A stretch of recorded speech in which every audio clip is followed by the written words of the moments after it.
Welcome to Cinema Chop Shop. Watch, chop, retrofit.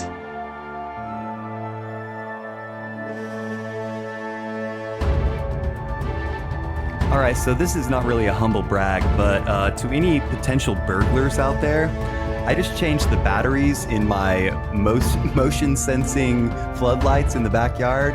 So spread that word, all right? But this is not a home security podcast. Welcome to Season 9, Episode 14 of Cinema Chop Shop. This is a movie podcast that concedes that remakes are going to happen. So why shouldn't movie buffs, like us, decide who is recast in those iconic roles? My name is... The Good, the Trav, and the Ugly. Oh, hell yes. AKA, it's a Trav world. AKA, Treasure Travis Island. Uh-huh. All right. Very good. Trav Island. There we go. And I'm joined here in the shop by my co-host and co-producer, National Treasure, AKA Isle of Shonkin Gold, AKA the Count of Shanti Cristo. Okay, as always, also here in the shop is the Chop Shop regulator, Secret of the Sphinx, AKA Coast of Chelatons, AKA Chelseasy Come, Easy Go. And holy shit, you guys, joining us remotely, former producer and engineer of this very podcast. Please welcome special guest, the Adventurer, aka Andrew Conda's The Hunt for the Blood Orchid, aka the Canadian in your brain again. It's Andrew Tay. Welcome, sir. Yo ho ho. Hello. Glad to be back in spirit. And can you tell us where exactly you're hailing from virtually? Virtually from Ottawa, Ontario. Ottawa, Ontario. So we're on the same time zone.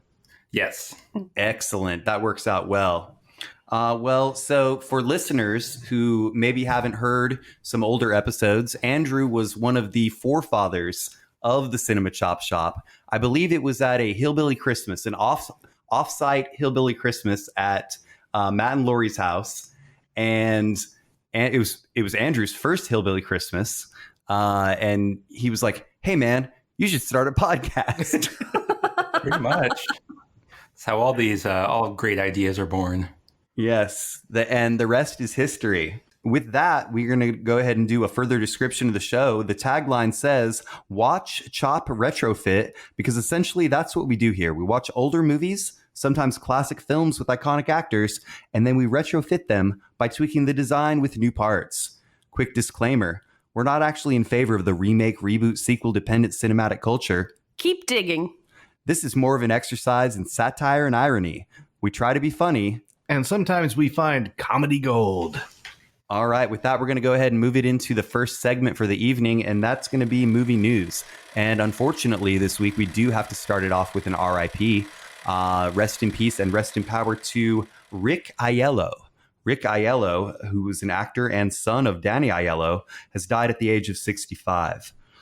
He worked with his dad in films including Do the Right Thing, Harlem Nights, and 29th Street, and on the CBS series Della Ventura. He died of pancreatic cancer, and interestingly enough, his brother, Danny Aiello Jr., also died of pancreatic cancer. Damn. Yes. So rest in peace and rest in power once again to all of the Aiellos. Next up, Xolo Maridueña confirmed as Blue Beetle in DC's upcoming feature for HBO Max. Now, can you flesh that out a little bit for us, Sean? Is he the one they call the love bug? No, that's Herbie. That's Herbie. Oh, okay. But coupled with last week's news about the casting for Batgirl, it's a big week for Latino actors because you've got two Latinos that have been cast in features. Mm-hmm. And as I said to you, it's your move, Marvel. The ball is in your court. All right. Next up, we've got Paramount Plus inks a mega deal for not one, not two, but 14 South Park movies. Ooh. And your reply to this, sir? Hey, 1998. Good news. We got more South Park movies. Absolutely. Any thoughts on that, Andrew? I mean, I've never been a huge fan of South Park, but they seem to do their homework, and people enjoy the satire. So more power to them. Seems like they do good work. Follow-up question. Is the reason you've never been a big fan because of the song Fuck Canada? It's not really like them. It's the people who don't get that it's satire, just thinking it's a fun way to make fun of you. So, okay. Yeah. Well, I'm not trying to fan those flames.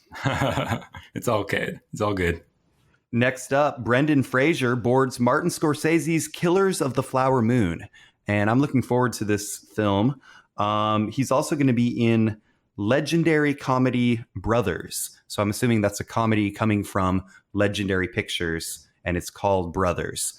This is like the fourth title I've heard his name attached to in the past 6 months. You got bills to pay. Apparently, or maybe he's making his Brendan-assance. Next up, the Suicide Squad star David Dastmalchian. I'm probably mispronouncing that, but he's Polka Dot Man in the Suicide Squad. Thought about Universal Monsters every day while filming. And I think that they probably paid him to say that. That comes to us from slashfilm.com. Next up, Nicholas Hoult to star in Universal monster movie Renfield. Now, Renfield, of course, is the heroin-addicted lackey of Count Dracula, right? Yeah. Sometimes portrayed as like a former, maybe doctor who's now institutionalized. Yeah. Okay. So Chris McKay is directing it. Chris McKay, we know from a lot of comedies, but also, The Big Short, right? Didn't Chris McKay do The Big Short? I thought it was Adam McKay. Adam McKay. You're right. Dana. We don't even need Dana for this. I was wrong. Chris McKay, no relation, is directing the movie centered on Dracula's wacky lackey. And that comes to us from thehollywoodreporter.com. Next, Leslie Jones, everybody's favorite, is cast in Taika Waititi's, everybody's even more favorite, pirate comedy called Our Flag Means Death. The Supermarket Sweep host is joining the ensemble cast of the HBO Max series. So it's a TV series, but still Taika Waititi makes Cinema Chop Shop movie news anytime he's in the headlines. I love Leslie Jones. Right on. And we all love Taika Waititi. With the addition of Leslie Jones, I'm disappointed they didn't change the title to Grab That Booty. Next, this is our final story. Second to final story. Paramount Plus loses the majority of its Star Trek movies.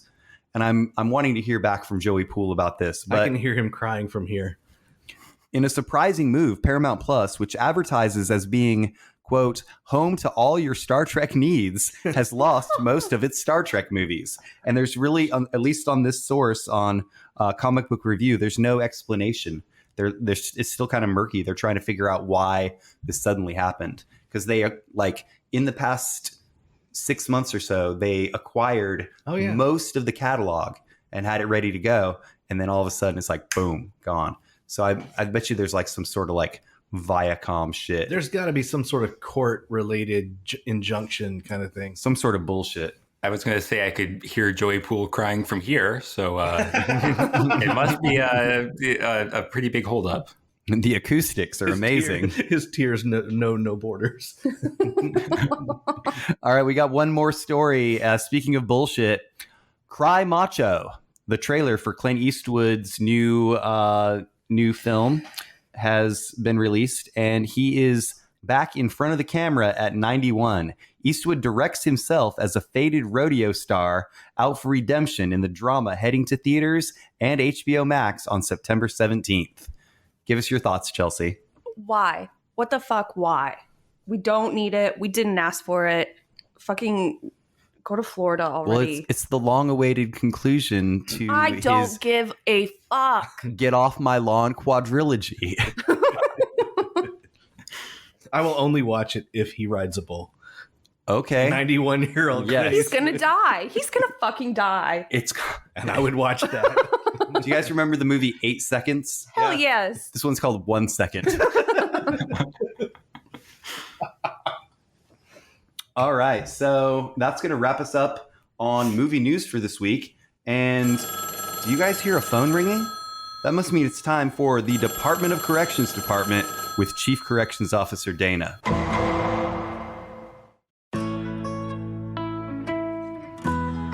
Hi, Chop Shoppers. Did you miss me? Did you miss me because I missed you? The word scram is short for scramble, but it does sound like it could have been Yiddish. The last guy in the list of names you dropped for the bad guys is Richard Ayoade. Listeners may know him as Moss from the IT Crowd. They do still make Red Dog beer. Craig T. Nelson is coach to me too, because I love that show, and I've never seen Poltergeist. Don't at me. The guy who played Carlton was Alfonso Ribeiro. I have a correction for myself. On the science fiction movies episode back in July, Joey asked if any other sons had played their real-life fathers in films. I recently learned that Mario Van Peebles played his father in Badass, a half biopic, half homage to his dad. And C.J. Wallace played his dad, Biggie Smalls, as a child in the biopic Notorious. All right, y'all. I know you've been cooped up all day. You want to go for a walk in the yard? Do you? Do you? Who's a good chopper? All right. Thank you, Dana, for that. We do appreciate all of your hard work. And I must say, that certainly is badass. Bringing us to the theme of the episode, because we are all so overjoyed and just bubbling over with emotion about having our long lost and rightfully our Canadian treasure, Andrew, back on the show.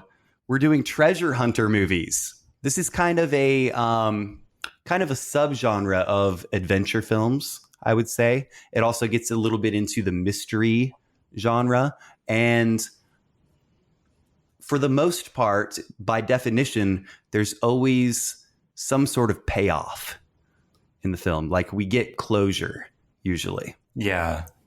And this is like some of the most kind of basic story you might tell when you're a kid. Like, we're pirates and we're going to look for treasure. We're going to X marks the spot, look for the X on the map and all that. So, yeah, this is a very well-worn territory and very close to a lot of people's hearts from when they were a kid.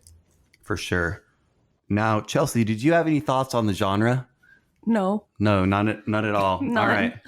So with that, we're going to go ahead and go into our next segment, which is the Midnight Double Feature. And this is where we go around the panel and we each talk about two films that are within our category at hand that we feel might be worth mentioning or might be worth even showing together in, say, a public forum as a double feature. Hence the name, hence the odor. And so, as our guest from far, far away, Andrew, would you like to go first with your double feature? I do. So my first film, this is one I came across when I did my 2020 movie half marathon. Oh, yeah. In the latter half of the year. And I came across this earlier on, and it quickly became one of the favorite ones I'd seen for last year. It is from 2017. It's called Logan Lucky. Oh, Logan Lucky's great, dude. I love this movie. Yeah. So the buried treasure is right. A bit of a loose connection there, but it's a great film. It's about we all know a laid off construction worker hatches a plan to rob the Charlotte Motor Speedway, and he brings his hillbilly friends along, and they get into some unconventional heist strategies along the way, yes. And some good old-fashioned redneck ingenuity. And it's funny. It's very well written and well directed, and just top quality entertainment. An amazing cast, a lot of very well-known actors playing outside of their usual type. You have Adam Driver in a unique role for him. You have Daniel Craig as the very enjoyable safe cracker called Joe Bang. And so Logan Lucky's my Channing first Tatum. movie. Yep. And yeah, I mean, it's just an all-star cast. And Did you have a favorite part of the film? the prison riot hostage negotiation scene where the inmates want the new A Song of Ice and Fire book as a condition of releasing the hostages, and they have to go onto Wikipedia and tell them that George R. R. Martin still hasn't finished the book, and 4 years later he still hasn't finished the book. So I mean, I hate to break it to you, but if you're waiting for the Winds of Winter, and I mean, George R. R. Martin didn't write it when he had a year to stay in his house and write it. Like, I don't know when that book's coming. I'm sorry. For real. All right. Well, I'll tell you my favorite part of that movie. It was when his daughter gets up at the talent show and sings Country Road. And she sings it a cappella, and she's looking in the crowd for her daddy, and her daddy's like caught up in the heist. And so it was a very touching moment for me. Well, what are you going to pair that with, Andrew? So I'm pairing it with a movie that I feel like I talk about every time I come on this show. It's one of the 8 different English language adaptations of Robert Louis Stevenson's classic novel Treasure Island. But this one comes from Treasure Island. Yes, exactly. This one comes from 1996. It's Muppet Treasure Island. And of course, it stars Tim Curry as Long John Silver and all of the Muppets in various supporting roles. And Fantastic. Yeah, it's just great. Good songs, lots of 90s references that as a child, like totally I didn't get. And now watching it as an adult, I realize is very funny. So it has some good nostalgia, but also some rewatch value too. Well, you will get no pushback from me on anything Muppet related. I am Animal. All right. So moving it over to you, Chelsea. What is your double feature for today? So I have a Matthew McConaughey triple feature. Ooh. What? All right. Exactly. Nailed it. Exactly. I have 2005 Sahara, 2008's Fool's Gold, and 2016's Gold. Gold. This is a golden triple feature. Right? Can you give us any premise like for the 3 other than the fact that it's gold? So I actually haven't seen 2 of them. Okay. It's totally fine though. It's fine. Actually, do you know what? Matthew McConaughey hasn't seen 2 of them. I know, right? And then the one that I did see was really fucking terrible. Yeah. But it's Matthew McConaughey. Was that Fool's Gold? Yeah, that was. The one with Kate Hudson? Yep. Yeah, it's real bad. It's real bad. All right, fair enough. So over to you, Sean, your double feature for today. All right, I'm kicking it off with a film that we've already dedicated some time to on the Werner Herzog episode. I'm doing Aguirre, The Wrath of God from 1972. Right, and this is Klaus Kinski. Klaus Kinski, written and directed by Werner Herzog, South America's 16th century Spanish explorer Don Lope de Aguirre leads an expedition down the Amazon to find the fabled city El Dorado. The expedition down the Amazon is more of a metaphor for an aneurysm slowly reaching towards your brain. So yes, everything goes to shit and they all go insane. I'm pairing that with 2021's Jungle Cruise. Because it made you go insane? Directed by Wam Colette Serra, starring Dwayne The Rock Johnson, Emily Blunt, Edgar Ramirez as Aguirre, Jesse Plemons, and Paul Giamatti. This slog comes in at 2 hours and 7 minutes. Ugh. What a long journey to take just to sell some tickets to a park. But it's based on Disneyland's theme park ride, where a small riverboat takes a group of travelers through a jungle filled with dangerous animals and reptiles, but with a supernatural element. Aguirre and his hunt for the Tears of the Moon, a mythical plant that can cure illness, heal any injury, and lift any curse. I specifically picked this just so I could rag on this movie. There you go. That Now, seems fair.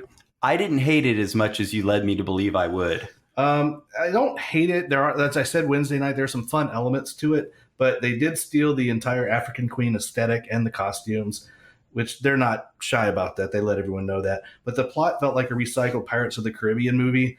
It was also, there's no backstory for Jesse Plemons' character. Did you notice that? Yeah, that was weird. Just accept at face value that he can talk to insects and animals, and he's the bad guy. What a waste of Paul Giamatti. He just shows up a couple of times in the film. But the CGI animals were terrible. That jaguar did not look real half the time. And I'm like, this is Disney, people. And there's no chemistry between these quote-unquote lovers. Which, how did they fall in love so fast? But hey. What happens on the Amazon stays on the Amazon. So yeah, that's my double feature. It's an Aguirre thread. There you go.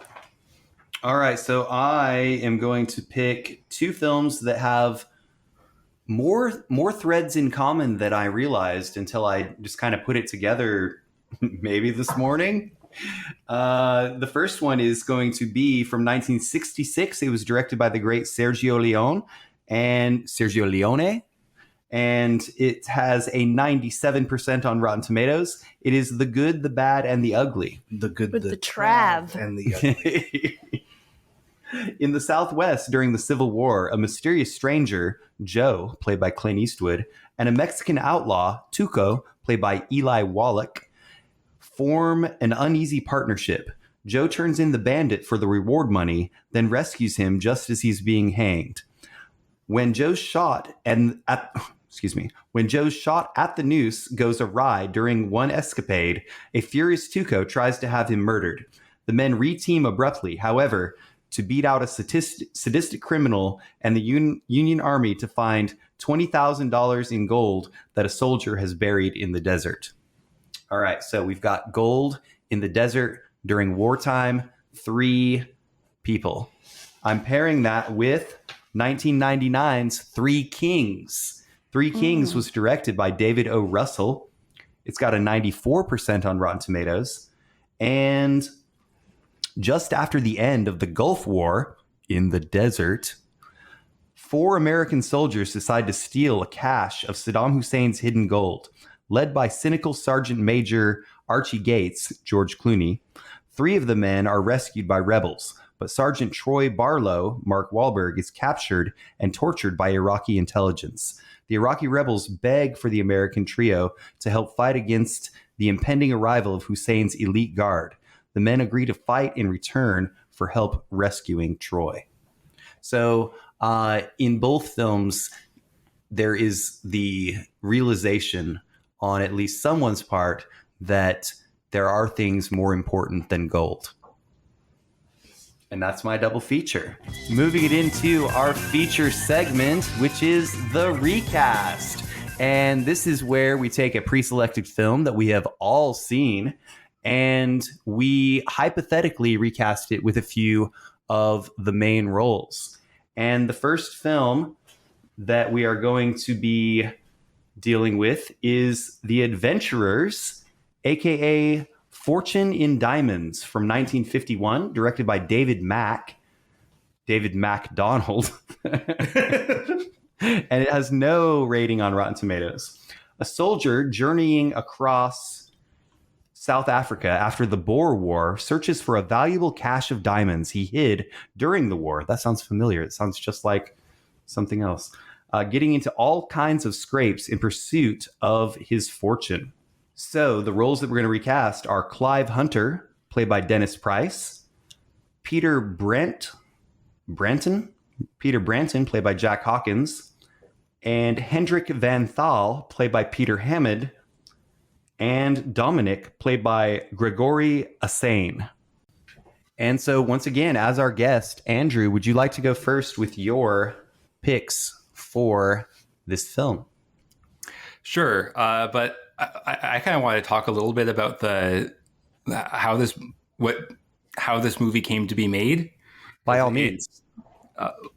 It comes about at a time when they were trying to really boost the British film industry, and so they were going to all these different parts of the empire as it was back then, and making movies in South Africa, in Canada, Australia, just to kind of like keep the industry going at home.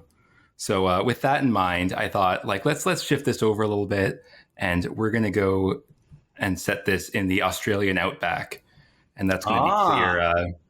That's going to be clear once I get into my picks and a little more. I thought we'd maybe bring this a little bit more modern, not for the present day, but how about nice mid 90s? So it looks a little bit more like our world. It'll be in color, but it's they're not going to have the technology to solve the problems that they're going to encounter along the way.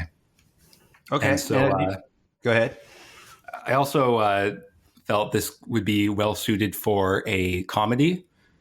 And with that in mind, I have a trio of actors who I'm going to plug in for the roles of Hunter, Henrik, and Brant. Okay. And did you say you wanted to give those to us all at once? Yes, because it's a comedy trio. I'm going to say their names now: Mark Bonanno, Zachary Ruane, and Broden Kelly, also known as Auntie Donna. Now, Auntie Donna is a surrealist sketch comedy troupe from Melbourne, Australia. They began performing in 2012. They started just by doing like comedy festivals and fringe shows, and started getting their content on YouTube, started a podcast, and eventually they just landed just had a series on Netflix called Auntie Donna's Big Ol' House of Fun, which I highly recommend. They're really off the wall, absurd stuff. They're kind of considered the Australian descendants of Monty Python. Oh, absolutely. So now let me ask you, Andrew, is there some place that the listeners can easily find that? Yes, it's on Netflix. You said Netflix already. I'm slow on the uptake. All right. You got one more? I think these guys could tell this story, and because there's probably some like in the original, like they kind of gloss over the like the condition that the Africans are in these places as just helping the white people, and I feel like these guys can get rid of those like problematic elements and make it a really weird, wacky, fun story. Gotcha. So you've got those three. Isn't there one more role? Yeah, but I'll save that one for at the end. Okay, that's cool. All right, so I guess that's over to me, right? Is that correct, guys? Sure. Over to me. So once again, the film that we're recasting is 1993's Philadelphia, directed by Jonathan Demme. It's got an 80% on Rotten Tomatoes. Fearing it would compromise his career, lawyer Andrew Beckett, played by Tom Hanks, hides his homosexuality and HIV status at a powerful Philadelphia law firm. But his secret is exposed when a colleague spots the illness's telltale lesions. Fired shortly afterwards, Beckett resolves to sue for discrimination, teaming up with Joe Miller, played by Denzel Washington, the great Denzel Washington, the only lawyer willing to help. In court, they face one of his ex-employer's top litigators, Belinda Conine, played by Mary Steenburgen. And the roles that we're recasting are Andrew Beckett, played by Tom Hanks, who was 37 at the time, Joe Miller, played by Denzel Washington, who was 39 at the time, Belinda Conine, played by Mary Steenburgen, who was 40, and Miguel Alvarez, played by Antonio Banderas, who was 33 at the time. Does that all sound straight, Andrew? Is this like a show within a show?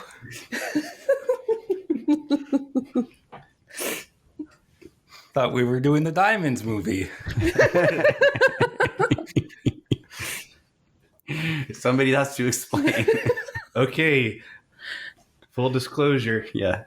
We pulled a switcheroo. It's an Andrew ambush, also known as an Andbush. Yes. We're doing Andrew movies in honor of Andrew. Oh my. Okay. We got you, you poutine eating motherfucker. Yeah, but I'm jealous. You made me watch that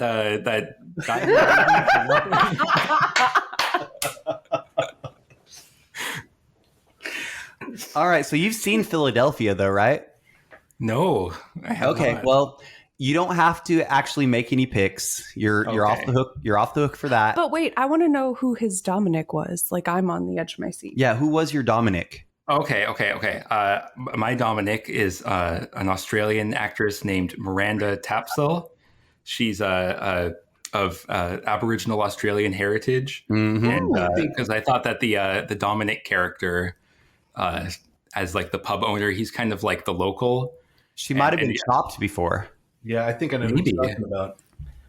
And so Miranda Tapsell, she's been in a number of Australian films, most notably one called The Sapphires from 2012 about an all-Indigenous girl group that I thought looked pretty cool.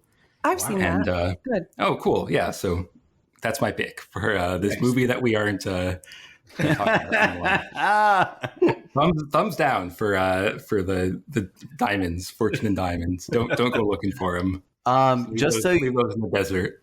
Just so you know, Andrew, this was not my idea. Nor mine. You guys fucking suck. Just throw her under the bus. It's okay. I think it's sweet. Good I content. thought it would be cute. Yeah, it's all in honor of Andrew. You got me. You got me good. Speaking of Andrew, the first role that we're going to recast in Philadelphia is Andrew Beckett, played by Tom Hanks, who was 37 at the time.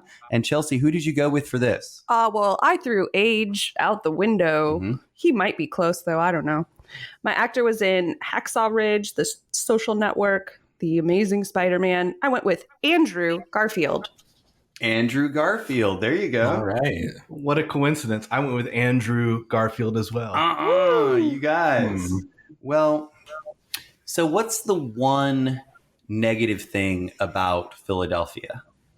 It's such a bummer, right? It really is. It's just such a bummer. So I decided to lighten it up a little bit.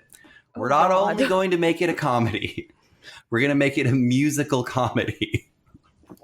And the first role of Andrew Beckett will be played by 38-year-old actor / comedian who I've definitely heard sing. He was in Spider-Man Into the Spider-Verse. He's in the upcoming Chip 'n Dale Rescue Rangers. And he's on Big Mouth. His name is John Mulaney. John Mulaney is my Andrew Beckett. So I'm visualizing Team America, World Police, and them just running around singing that damn AIDS song. Yeah. AIDS. Oh, wait, that's Ween. Sorry. Oh, my God. All right, so we're up to the next one. Yep. We got Joe Miller, the only attorney who would take his case, played by Denzel Washington, rocking a mustache for like one of the few roles where it's just the mustache. Denzel Washington was 39. Chelsea, who's your pick?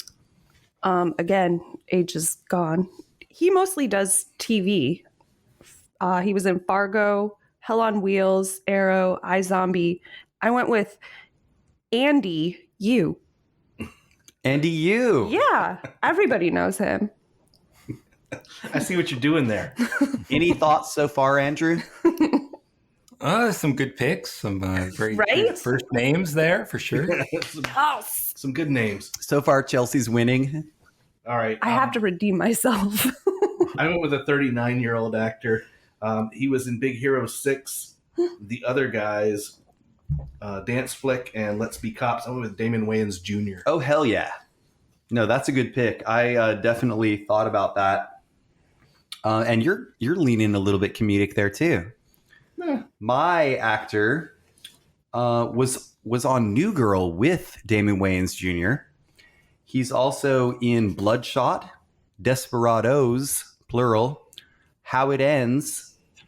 His name's Lamorne Morris. Lamorne Morris I dig. is my pick. He's great. He was really, really funny in How It Ends. Next up, we've got Belinda Connie. Nope. I'm pretty sure it's Belinda Conine. Conine. I like Connie better. Okay, whatever. 2 first names. Played by Mary Steenburgen. I like Mary Steenburgen a lot, like just as an actress and as a personality. Yeah. I think she's got like a lot of bubbliness for I mean, whatever age she's been, but even now, like at her age, she's still, wasn't she on Last Man on Earth? Was she like the wino one? I didn't watch that I think show. so. All right. So who is your pick for Belinda, Chelsea? My actress was in The Sound of Music, Mary Poppins, The Princess Diaries. I went with Julie Andrews. Julie Andrews. Perfect. Right? The hills are alive with the sound of Andrew. Nice. I went with a 38-year-old actress. She was in The Theory of Everything, Like Crazy, Inferno, and Star Wars story, Rogue One. I went with Felicity Jones. Felicity Jones. I'm a fan. My pick for Belinda is 41 now. She's my age. We were born the same year in 1980. You're so old. There's still a chance. She was in Bridesmaids. She was in 21 Jump Street. She was in Sex Tape and The Secret Life of Pets. Most people know her from The Office or The Invincible Kimmy Schmidt. What is it? The Unbreakable Kimmy Schmidt. Her name's Ellie Kemper. Nice. Right on. Ellie Kemper is my litigator. We got one more, and it's the role of Miguel Alvarez, who was played by a 33-year-old Antonio Banderas. And Chelsea, what were you leaning towards in this department? Oh, so my actor was in Ocean's 11, Ocean's 12, The Godfather. I went with Andy Garcia. Oh, Sean's favorite. Wow. Well done. Four There's for a lot four. of Andys. You're welcome. I like that. I went with a 34-year-old actress. He was in The Boy Next Door, Step Up Revolution, Everybody Wants Some. He's currently in the Fox series 911 as Eddie Diaz. His name is Ryan Guzman. Ryan Guzman is good. I'm familiar with him. All right, my pick for the role of Miguel Alvarez is 35 now. He's in a 2020 film called Yes Day. He's in a movie called Semper Fi, another one called Broken Hearts Gallery, and he was also on Broad City. His name is Arturo Castro. All right, so any further thoughts on the film Philadelphia? Obviously, I won that round. It's much better than A Fortune in Diamonds. You took the words right out of my mouth. Chelsea was really giving you an and job on that. Wow, that's a new one. That's a new one for me. I just made it up. All right. So with that, we're going to head into intermission, but not before we say, let's all go to the lobby. Let's all go to the lobby. Let's all go to the lobby. And get ourselves some Canadian bacon. All right. Poutine. and poutine. And poutine, you poutine eating motherfucker. And for those of you just tuning in, you're listening to the Chop Shop Morning Zoo on WCCS 85.5 FM. The Shop with Travisito, The Brew Boss. And me, Chelsea, the regulator, where we'll be breaking down the recast of your precious childhood movies. all morning long. And if you can't listen on your toilet or in your car, Just search for Cinema Chop Shop on Podbean.com. And it came to pass that the Lord Pod saith unto the Chop Shoppers to go forth, to rate, to review, and to subscribe to Cinema Chop Shop on all of your social media and your podcaster apps. Now it's about time for the holy sacrament of a beer check-in. You too can follow the path to Cinema Chop Shop on Untapped. That's UNTAPPD. Everyone, hallelujah! Praise Jesus! Amen.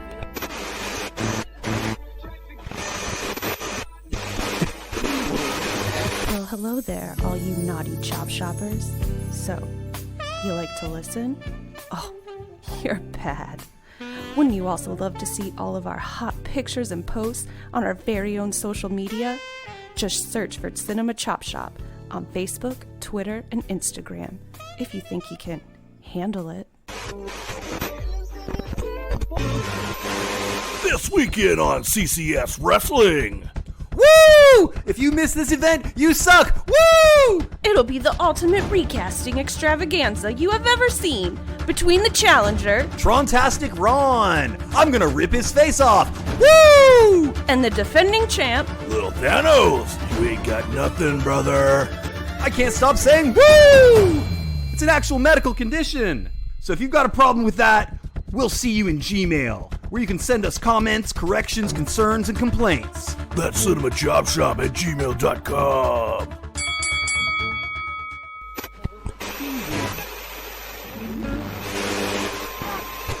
Do you need a used movie? Good credit, bad credit, no problem. Come on down to Wacky Trav's Cinema Chop Shop Blowout Sale, He's out of his mind. where we can guarantee you'll go home happy. Social security number, criminal background check, and blood sample required. Side effects may include euphoria, hallucinations, and delusions of grandeur. So please remember to watch, chop, retrofit.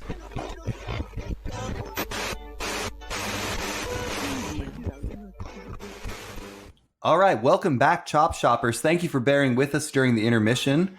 And when we come back from intermission, what do we like to do, Sean? Beer check-ins. And what are we going to check in today, sir? A light beer that actually tastes like something. But what is it called? A light beer that actually tastes like something. I heard you the first time.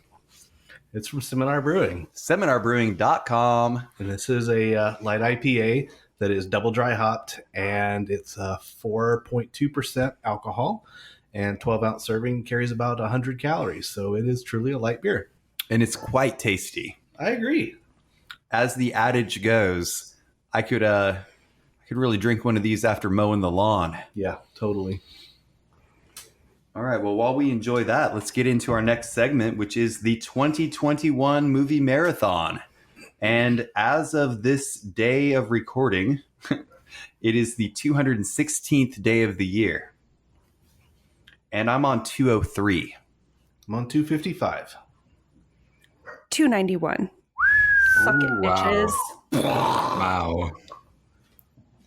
Andrew, where are you on? I'm not keeping track this year, but still watching movies. Ballpark us. Sorry, hockey rink us. Yeah, probably somewhere in the arena of like 60, maybe. I watch a lot of like shorter form series, so I don't do a whole lot of movies. It's all good. That's Absolutely respectable number. And so, Chelsea, what's your first check-in for this week going to be? I watched the film Mary and Max that Sean talked about a few weeks ago from 2009. This is the animated one with the bear and the platypus? No. This is about the pen pals. Oh, completely different. Claymation. It's fucking perfect. It is so good. Great. Everybody has to watch this. Fuck you. Everybody has to watch this. Fuck you. Wow. You're really everybody watch this dying film. On this fuck hill. You to Sean. So the fuck you was specifically for Sean, and yeah, not when for all of our listeners. No, never. 5 of our listeners. Never. I want that on a t-shirt, actually. Yes. My first slogan. Yeah, right. My first check-in's from 2020. It's called Meander. Mm-hmm. Meander is a French film. I think so. Yeah. It's actually pronounced with a question mark. Yeah, French film? Is it a French film? So what initially starts out like a Saw type torture porn movie. How do you say Saw? It quickly turns into a very smart, suspenseful thriller with a supernatural twist. This girl gets in, she's like hitchhiking or something, and she gets into a truck with a dude that becomes very apparent that he's a serial killer. And right as she makes this discovery, he slams the brakes and she hits her head on the dash. And next thing you know, she wakes up, she's inside a tunnel with this weird light contraption around her wrist that periodically has a 10-minute countdown on it. And she has to crawl through the tunnels because if she doesn't, she's going to die. And also, it will start playing the song "The Final Countdown" by Europe. Yeah. Like I said, it starts out like you're like, oh God, what is this? This looks like one of these types of movies, but no, it's very smart. Okay. I don't have any other check-ins, but I did see this one, so I'm going to piggyback off of it. Right on. It's super, super fucking claustrophobic. Like, you will have a visceral reaction when you watch this. I'm not claustrophobic in reality. I'm not either, but oh my God. So it was doing its job. Yeah. Okay. Right on. So over to me, my first check-in is going to be Gunpowder Milkshake.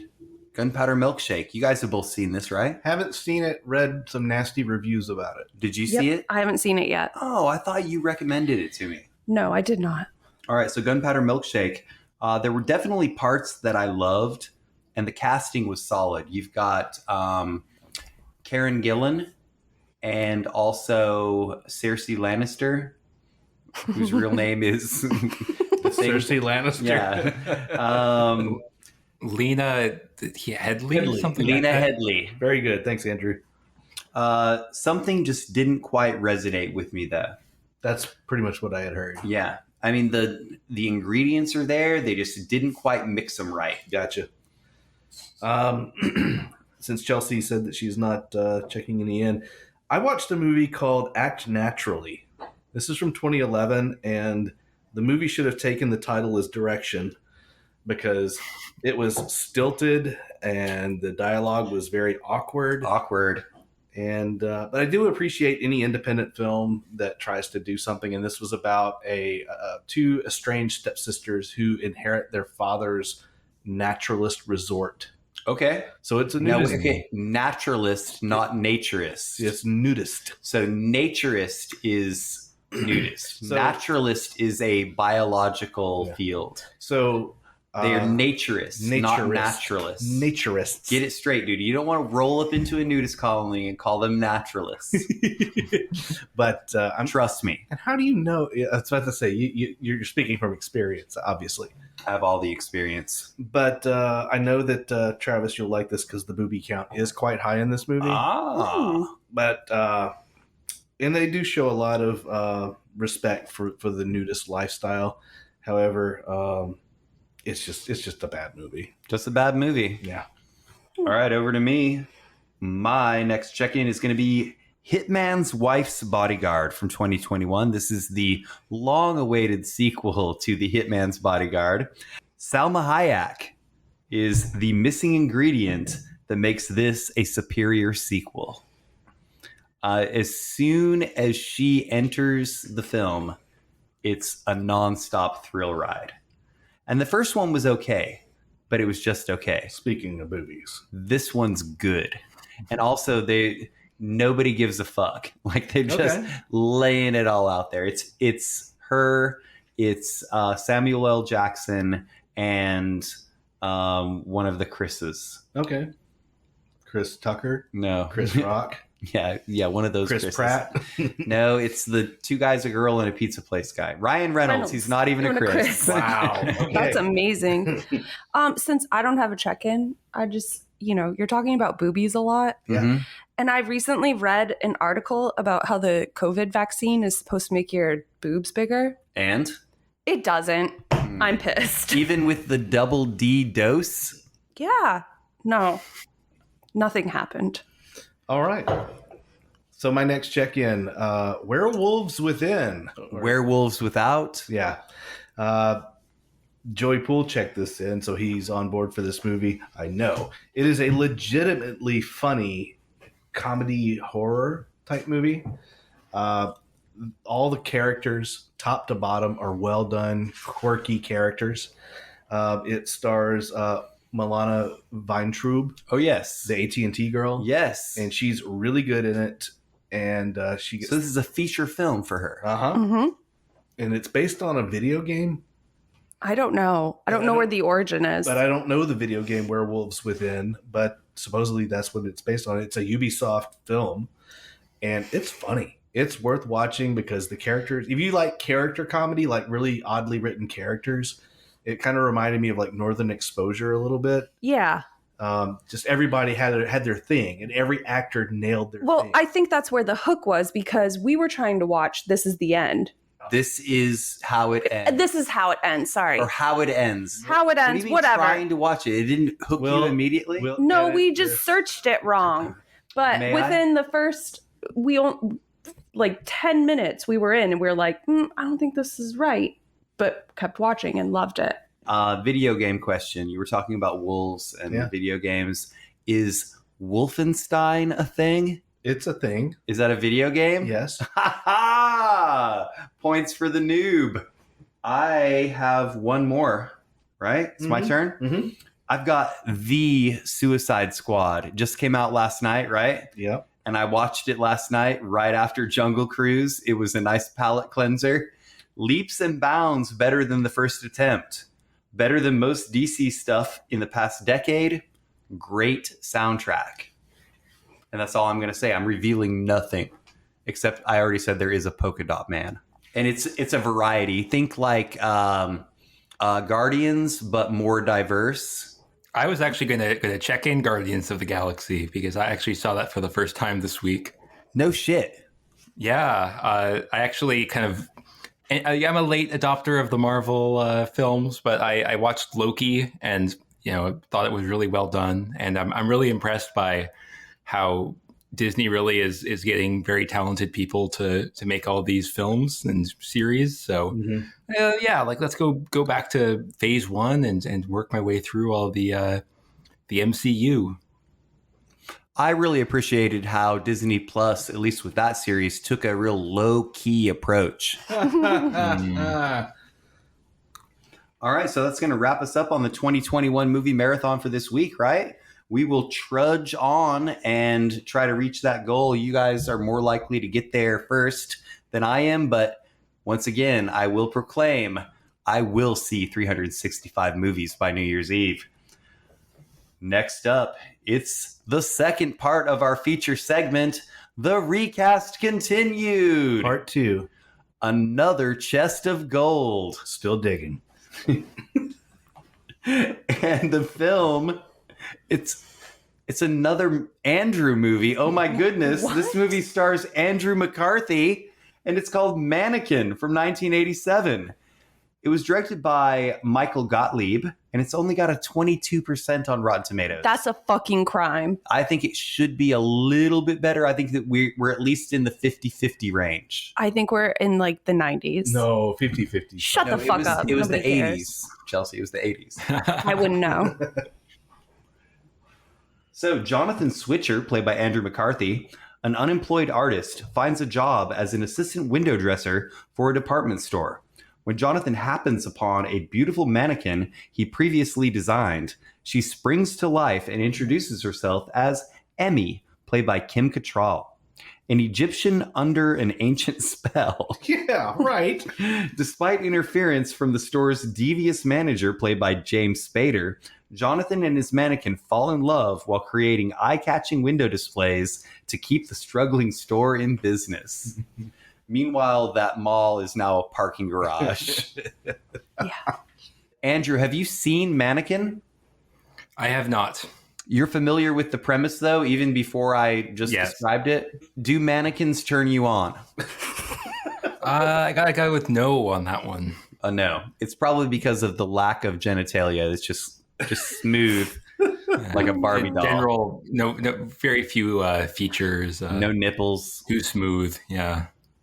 All right. Well, the roles that we're going to recast are Jonathan Switcher, played by Andrew McCarthy, who was 25 at the time. Then we've got Emmy, played by Kim Cattrall, 31 at the time. And this is the second time in like 3 weeks that she's come up on this show. Next, we've got Hollywood. I wrote it as Hollywood. So when I went to recast, I was looking for a girl. Nice. Played by Meshach Taylor. You'd know him from Designing Women. Of course I would. Yeah, duh. Hollywood. 40 years old at the time. And then we've got Richards, played by James Spader, the manager at the department store, also the arch nemesis of our lead character. Are we good? I'm good. We are, and we're going to do a little experiment. We're going to let Andrew recast using his originally intended recast for the other film. Oh, really? Yeah, we're going to insert his actors. All right, that sounds good. So, Andrew, who was your first pick for the Ruby of Doom? No, Jonathan Switcher. No, Jonathan's. Yeah, who was? Give us a name. So this was the pick I had for the sidekick in the Ruby movie. You might recognize him from roles in The Good Place, Crazy Ex-Girlfriend, Tacoma FD, or his voice work on Star Trek Lower Decks. Hey, it's Eugene Cordero. Oh, hell yeah, dude. I think he's going to make a great Jonathan Switcher. And the scene I had in mind was the one from Loki where he has all these Infinity Stones. He's using them as paperweights, but then he doesn't know what fish is. So he has a great chaotic energy that is totally appropriate for Jonathan Switcher. Nice. Excellent. All right, Chelsea, who's your pick? My actor was in Palm Springs, That's My Boy, and Brooklyn Nine-Nine. I went with Andy Samberg. Yeah. All right. I almost remembered to tell Michelle to take a picture of me on the pizza float in Marco's pool the other day, like with my shades and a drink, so I could reenact the Palm Springs poster. Nice. Andrew, have you seen Palm Springs yet? No. Oh my God. I can't tell you anything about it. It's Andy Samberg and Kristen Milotti, and just watch it. And J.K. Simmons.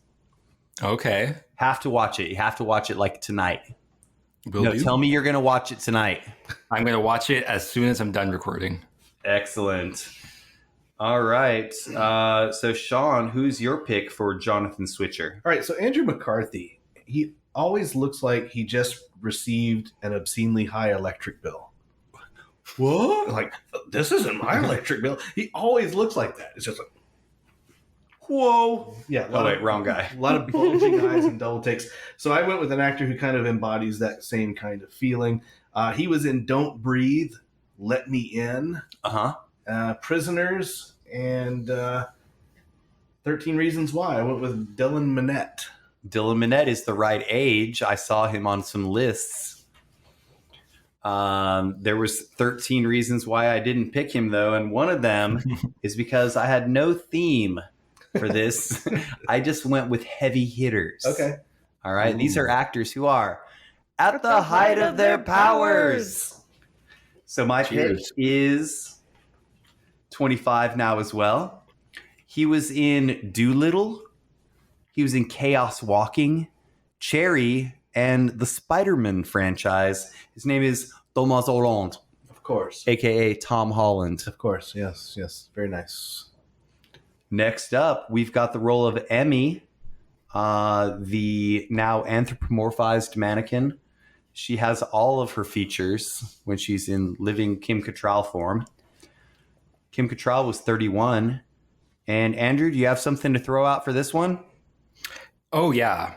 So instead of playing Captain Yankee, this actor will be playing the mannequin lady instead. It's Dwayne "The Rock" Johnson. Yeah, from the aforementioned Jungle Cruise. I love it. So we stick a nice brown shirt on that mannequin, and it's just a natural fit for him. I like it.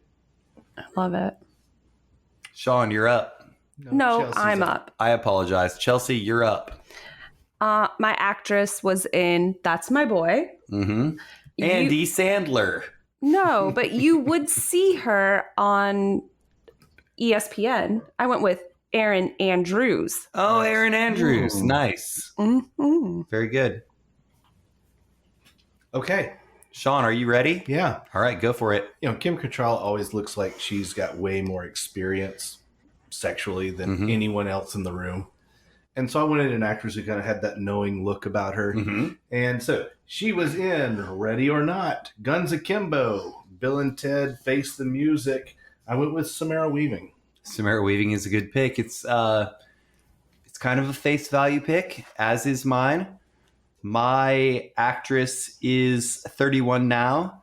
She was in Once Upon a Time in Hollywood, I, Tonya, The Wolf of Wall Street, and Suicide Squad, and The Suicide Squad. Her name is Margot Robbie. Nice. Her performance All right. in The Suicide Squad is superior to her performance in the previous installment.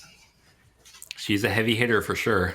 Heavy hitters coming at you, like Cleopatra. Next up, we've got Meshach Taylor, who was 40 at the time, playing Hollywood. And he was the flamboyant co-worker at the mall. Yeah, right? yeah, very effeminate. I'm sure that character has not aged well. Gotcha. And so, Andrew, do you have a pick for this one? Yeah. This will be instead of this actor fighting alongside The Rock through the jungle, he's going to be the problematic, sassy department store employee. He's a former wrestler as well, so maybe him and The Rock can go toe to toe at some point. It's Dave Bautista. Batista! Great job, sir. Great job. Over to you, Chelsea. What do you got? My actor mostly does TV, and he's a producer. And he's on Watch What Happens Live, has produced The Real Housewives, all the stupid Bravo shows. I went with Andy Cohen. Andy Cohen. Nicely Yeah. done. Good job. You really reached for a lot of these, and I applaud you. Because Yeah, I mean, there's not that many Andys out there. There's a ton. Okay. Sean, what do you got? I went with an actor who is 43 years old, and he's played characters very similar to Hollywood on the TV series Saturday Night Live. Mm-hmm. You would also know him from Snakes on a Plane, as well as Good Burger and Keenan and Kel with Yes. Keenan Thompson. Hell yes. Nice. Oh, yeah. That is great. Now I want a good burger. My pick for Hollywood is 40 now as well. And he was in Black Widow. He was in I Could Never Be Your Woman, and has a prominent role, a main role on The Handmaid's Tale. His name is O.T. Fagbenny. Yeah. O.T. Excuse Fagbenny. Excuse you. Fagbennie, and We don't use that word anymore. I'm giving the benefit of the doubt for pronunciation. I agree. Fagbenny. Yeah. He's good. He's a great actor. If He you've really seen him is. on any of those things, he's a really good actor, and I think he would pull this off. It would be a little bit out of his wheelhouse, but I think that he could do it. All right, we got one more role to recast, and that is the role of Richards, who is the antagonist of the film, basically. And he was played by James Spader, who is an antagonist in the world, basically. And James Spader was 27 at the time. And Andrew, who's your pick for this one? Yeah. Oh, man. I've totally planned this, like, not just right now, pulling it out of my phone. It's an actor who's he's had his fair share of actual noble characters, but also some villains too, from Firefly, from Dr. Horrible's sing-along blog. Yes. Captain Hammer. Castle. It's he currently his hometown is named their city hall after him, the namesake of the Nathan Fillion Civilian Pavilion. Nathan Fillion, Who also has a great role in Suicide Squad. He is. So He is good. in Suicide Squad. All right, that's a great pick. Over to you, Chelsea. What do you got? My actor was in Pretty in Pink, Weekend at Bernie's, and Mannequin. I went with Andrew McCarthy. Oh, wow. Just moving his role around, huh? Nice. Little Okay. that might be a Little bit. first. I dig it. No, it's definitely happened before. Almost any iteration of things that you can think of have happened so far. We've been doing it for too long, Andrew, and it's your fault. All right, Sean, it's on you. All right, so I went with a 25-year-old actor who is kind of creepy, and that last time I used him, it was for that very reason. Very skinny, very gaunt. He was the boy in The Road. Oh, yeah. Okay. He played Nightcrawler / Kurt Wagner in X-Men Apocalypse. Wagner. He was also in Let Me In with Dylan Minnette, the aforementioned, unintentional. I didn't realize it. His name is Cody Smith McPhee. Cody Smith McPhee is a good pick for this, dude. Yeah. That's pretty solid. All right. Well, my pick, another heavy hitter. At least I hope so. He's 27 now. He was in Divergent, The Goldfinch, The Fault in Our Stars, and Baby Driver. His name is Ansel Elgort. Nice. Yeah. I'm a fan. Yeah, I can see that. And I got the picture of him from The Goldfinch where he's wearing glasses. Well, of course, that's important. It is very important for the visual aspect of this audio medium. All right, so final thoughts on Mannequin. Okay, so I love the fucking theme song by Starship. Love you. Yeah, that's your jam. It is. Mm-hmm. What was it? Nothing's Gonna Stop Us Now? Fuck yes. Yeah. I have the Shoes. 45 of the Mannequin version single. Wow. I have a Mannequin that's hiding. I don't want to up hear about what you do on Saturday nights. a 45 caliber revolver inside the Mannequin. Oh, okay. God damn it. Andrew, Yes. how did you feel about our switcheroo? I was a little shocked at first. At first I just assumed you had just flipped the wrong page and Yes. we're on to our next episode. Of Yeah, I totally Philadelphia. make my notes a week in advance. Hey, who knows? But no, I had a lot of fun. Thank you so much for having me. If you could see me, I have a big smile on my face the whole time. So even though I couldn't be there with you guys in person, I'm really glad we were able to do this. All right, so we do have a bonus segment tonight, Oh, and it is going to be a battle royale between the following Andys in their prime. We've got Andy Kaufman versus Andy Gibb versus, do you guys know who that third one is? Andy Griffith. It's a very young Andy Griffith. So who's going to win? Andrew, who's your pick? I think I go with Andy Griffith. All right. Because he Just- knows just out- both sides of the law. Yeah, that's so helpful in a battle royale. You got to work outside the rules sometimes. And Chelsea? I'm not going to pick any of them. Not even Andy Gibb because he's staying alive. No, because Andrew Tate would pull out his coffee crisp and just smack the shit out of them. I'm glad you said coffee crisp because that could have gone a completely different direction. Well, Sean, go to fucking Canada. Sean, who's your pick? I'm going to have to side with Andrew and say Andy Griffith because the man can diffuse any situation with his calm demeanor, his kind words, and his wisdom. Well, I'm going bizarre. I'm going bizarre and off their rocker. I'm going Andy Kaufman. Yeah. Yeah. Because what is this world? All right. With that, we want to go ahead and wrap it up. I want to thank you, Andrew, for being here, dude. Oh, it's my pleasure. And we're sorry we couldn't hang out with you in person, but we completely understand your reluctance and your Caution. and your sound choice in travel plans. Yeah, and I want to say, I trust that the vaccine will keep me from getting sick, but the guys at the border are pretty strict with the tests. Yeah. So yeah, it could have been a situation where I'd be stuck in upstate New York for 2 weeks. You wanted to So, be able to get home. We understand. Yeah. That is completely fine. Also, my house is very clean now. Woo! Yeah, at least something good came out of this.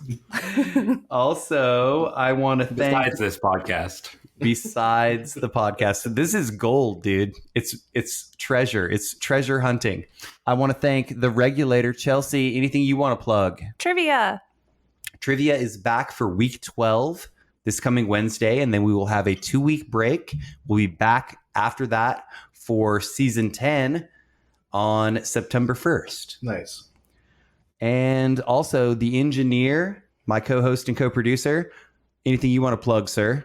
I'll plug the new kitchen at Seminar because they're Yes. they're easing into that role. They're doing well. And They're doing a good food's job. Yeah. Everything I've had has been great. Yeah. Shout out to I Dan. had my eye on I wanted to try the Cubano you guys have. Yes, the Yes. Cuban is really Next time. nice.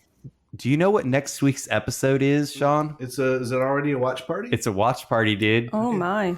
Ooh. So, do you know what the movie we're watching is? Yeah, it's a Six-String Samurai. Six-String Samurai. And this is a weird, like, retro 50s Mad Max samurai rock and roll kind of deal. Chelsea's making a face, but it's I've great. never seen this. It's good. You are going to love it. Okay. So here is your sneak preview question and answer for next week's trivia that deals with this very movie. What is the name of the real-life Russian-American rock band that appears in the film as themselves? Poutine. That's close. Sieg Sputnik. Andrew, you have a guess? Borscht. That's pretty good too. The Red Elvises. All The right. Red Elvises. Oh, We love I've heard of that. those. All right, we want to plug the podcast itself. Please rate, review, and subscribe to us on all of your podcatcher apps. We are hosted online on podbean.com. We're Cinema Chop Shop on there. We're Cinema Chop Shop on Twitter and Facebook, and Gmail, cinemachopshop@gmail.com. Also, the beers that we checked in today, we will check them in on Untapped. That's UNTAPPD. And also, these episodes supposedly, sometimes, usually make their way to YouTube in audio format with a picture. And I want to thank you, the listeners, the Chop Shoppers out there. Don't forget to get that vax. Otherwise, social distance and wear a mask. And please remember to watch, Watch, shop, shop, retrofit. retrofit.